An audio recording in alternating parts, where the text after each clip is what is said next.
तर आज आम्हाला जायचं होतं एका कार्यक्रमासाठी आणि आम्ही आलो रंकाळा फिरायला. तर असं कधी होईल काय की श्री आणि मी फक्त आम्ही दोघंच रंकाळा फिरायला जाईल, तर शक्यच नाही. तर चुकून झालेलं होतं असं. आम्ही ज्या बसमध्ये बसलेलो होतो त्या बसमधनं आम्ही उतरलो चुकीच्या बस स्टॉपवरती. त्यामुळं हे म्हणजे छोटासा जो वेळ आहे तो आम्ही दोघांनी एकमेकांनी संग घालवला आहे बघा. श्री आणि मी असं दोघंच फक्त फिरायला जाईन असं कधीच होणार नाही.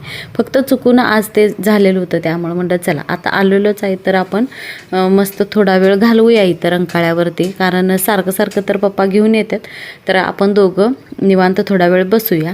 आणि हे चुकून झालेलं होतं कारण बघा बस स्टॉप आम्हाला समजलं नाही की कुठं उतरायचं. त्यामुळं तर असं होते सारखं सारखं आपण ज्या वेळेला गाडीवरनं फिरत असते आणि कधी तर असा बसचा प्रवास केला की असा आपल्या हातनं होत असते. मला तर आता कुठल्या ठिकाणी जाऊन उभारलं तर आपल्याला ज्या ठिकाणी जायचं त्या साईडनं कुणीकडं बस येत्या ते सुद्धा माझ्या म्हणजे जास्त करून लक्षात नाही, कारण कधीच मी जास्त तर बसचा प्रवास केलेला नाही. तर असो, इथं आता तुम्हाला ही संध्याकाळचं टायमिंग दाखवते कारण आमचा दिवस गेलेला होता ह्या पूर्ण सगळं कार्यक्रमाला जाऊन येऊन.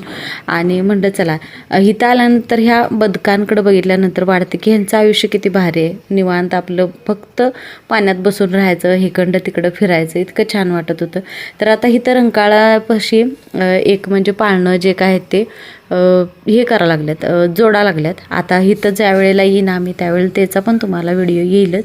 आणि इथं श्रीचं मनच नव्हतं कारण त्याची दिदी दोघी त्याच्याबरोबर नव्हत्या त्यामुळं, आणि पप्पा नव्हते त्यामुळं त्याला काय असं वाटतच नव्हतं. की आपल्याला वाटते बघा की एकट्या मुलाला जर असं घेऊन गेलो तर ते आनंदाने खेळतील, पण नाही. आपली मुलं एक असू दे, 2 असू दे किंवा 3 असू दे, त्यांना त्यांच्या बहीण भावांची सवय झालेली असते. त्यामुळं मम्मी पप्पाची सवय झाली असते, त्यामुळं त्यांना नाही कुठं जीव लागत एकट्यानं जरी नेलं तरी बी.